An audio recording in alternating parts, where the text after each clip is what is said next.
गौतम बुद्ध की वजह से बदल गया इस स्त्री का जीवन जाने कैसे। सिद्धार्थ बचपन से ही अत्यंत करुण हृदय वाले थे।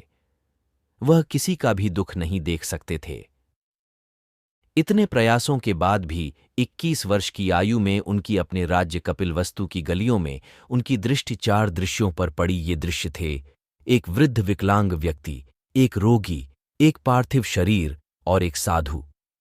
इन 4 दृश्यों को देखकर सिद्धार्थ समझ गए थे कि सबका जन्म होता है, सबको बुढ़ापा आता है, सबको बीमारी होती है और एक दिन सब मृत्यु को प्राप्त होते हैं। इससे व्यथित होकर उन्होंने अपना धनवान जीवन, अपनी पत्नी, पुत्र एवं राजपाट का त्याग करते हुए साधु का जीवन अपना लिया और जन्म, बुढ़ापा, दर्द, बीमारी और मृत्यु से जुड़े सवालों की खोज में निकल गए। ज्ञान की प्राप्ति। सिद्धार्थ ने अपने प्रश्नों के उत्तर ढूंढने शुरू किए। समुचित ध्यान लगा पाने के बाद भी उन्हें इन प्रश्नों के उत्तर नहीं मिले। फिर उन्होंने तपस्या भी की, लेकिन अपने प्रश्नों के उत्तर नहीं मिले। इसके बाद कुछ और साथियों के साथ अधिक कठोर तपस्या प्रारंभ की। ऐसे करते हुए 6 वर्ष व्यतीत हो गए। भूख से व्याकुल मृत्यु के निकट पहुंचकर बिना प्रश्नों के उत्तर पाए वह कुछ और करने के बारे में विचार करने लगे थे। एक गांव में भोजन की तलाश में निकल गए, फिर वहां थोड़ा सा भोजन ग्रहण किया।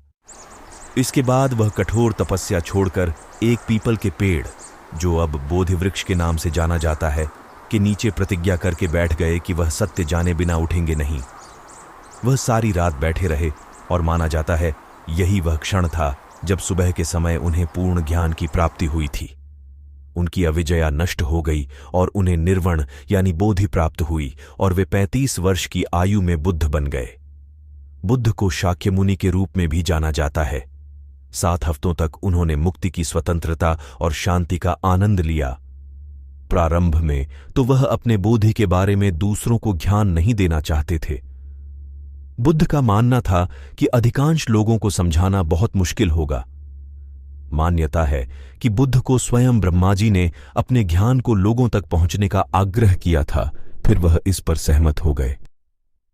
इस तरह उन्होंने अपना पहला धर्मोपदेश उत्तर प्रदेश के वाराणसी के पास सारनाथ में अपने पहले मित्रों को दिया था।